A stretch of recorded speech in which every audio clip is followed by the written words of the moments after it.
बातमीपत्राच्या सुरुवातीला बातमी सर्वसामान्य नागरिकांसाठी। जळगावच्या बाजारात सोन्याचे दर हे गगनाला भिडलेत। सोन्यात पुन्हा 1500 रुपयांनी वाढ झाली आहे। सोन्याचे दर जीएसटी सह 1 लाखांच्या वर गेलेत। सोन्याच्या दरात अजून वाढ होण्याची शक्यता आहे। जळगावच्या बाजारात सोन्यात पुन्हा 1500 रुपयांनी वाढ झाली आहे। सोन्याचे दर जीएसटी सह 1 लाखांच्या वर पोहोचलेत। सोन्याच्या दरात आणखी वाढ होण्याची शक्यता आहे। त्यामुळे सर्वसामान्यांच्या बजेट पलीकडे आता सोन्याचे भाव गेल्याचं सध्या पाहायला मिळतंय। त्यामुळे सोने व्यावसायिकांनी आता ही शक्यता वर्तवलेली आहे की सोन्याच्या भावात आणखी वाढ होण्याची शक्यता आहे। सोन्यात आज पुन्हा एकदा 1500 रुपयांनी वाढ झालेली आहे। त्यामुळे एकंदरीतच सोन्याचे दर दिवसेंदिवस सर्वसामान्यांच्या आवाक्याबाहेर जाताना पाहायला मिळतात। सध्या अमेरिका चीन यांच्यातल्या ट्रेड युद्धाचा परिणाम हा सोन्याच्या भावावरती झाल्याचं पाहायला मिळतंय।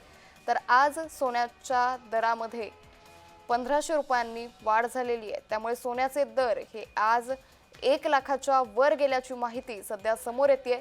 त्यामुळे सध्या सोनं खरेदीकडे नागरिकांनी सर्वसामान्यांनी पाठ फिरवल्याचं काहीसं चित्र हे पाहायला मिळतंय। तर सोन्याच्या दरात अजून वाढ होण्याची शक्यता ही सध्या वर्तवण्यात येते।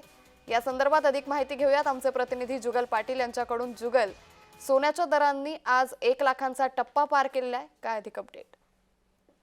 जळगावच्या बाजारामध्ये दिवसेंदिवस सोन्याचे भाव या ठिकाणी वाढत येत असून या ठिकाणी अमेरिका आणि चायना यांच्यात सुरू असलेल्या ट्रेड वॉरचा थेट जळगावच्या सुवर्णगिरीवर या ठिकाणी परिणाम झाला आहे। जळगावच्या बाजारात सोन्याने 1 लाखचा टप्पा पार केला असून आगामी काळात देखील सोन्याची भाववाढ होण्याची शक्यता सुवर्ण व्यावसायिक यांनी व्यक्त केली आहे। मात्र सर्वसामान्य नागरिकांच्या आवाक्याच्या बाहेर सोन्याचे दर हे गेले आहेत। निश्चित, त्यामुळे एकंदरीतच आता सर्वसामान्यांच्या खिशाला सोनं घ्यायचं म्हटल्यावर मोठी कात्री लागणार असं चित्र सध्या दिसून येते। धन्यवाद जुगल, आपण दिलेल्या सविस्तर माहितीसाठी।